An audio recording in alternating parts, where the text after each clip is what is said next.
96 hours since that twister hit Columbus, and law enforcement have been on the job around the clock since it struck. That's right. It's an all hands on deck situation and then some. Even with extra manpower in town, the shifts are still long and constant. For many, fatigue is beginning to set in. Our Jory Talley joins us live with more on that. Jory. Rubble, despair, it's all still out here, and law enforcement has been too.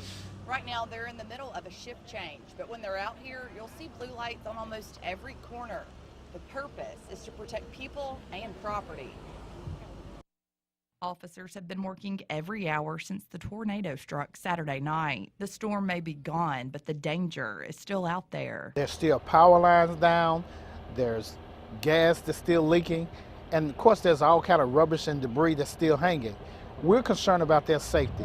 First thing is that if they're out there and what'll happen is they get hurt, then we got to take our efforts and try to rescue them when we can be trying to get someone's lights on. You can see the blue lights and familiar faces of local law enforcement on almost every corner, but they've also got some help from around the state. Special operations group, that group of guys that kind of have to drop things at a moment to come to render aid to those that have been hit by severe weather and things of that nature. And since Mother Nature is unpredictable, so is the team's schedules. Some guys had just gotten home. I was talking to some from another detail and got called to come here right after they got home. So I know a lot of those guys are fatigued from one detail and having to come to another. Chief Shelton says his officers have worked 5 days straight and will continue working every day this week.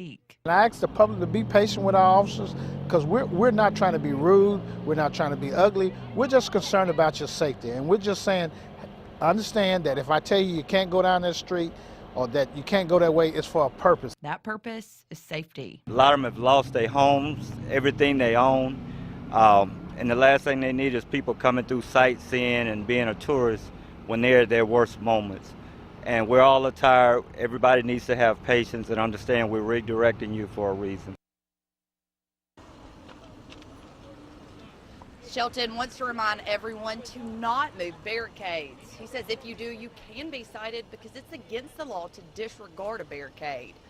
Beckham says that the SOG team will be here in town until city leaders say so. Reporting live here in Columbus, Jory Talley, WCBI News.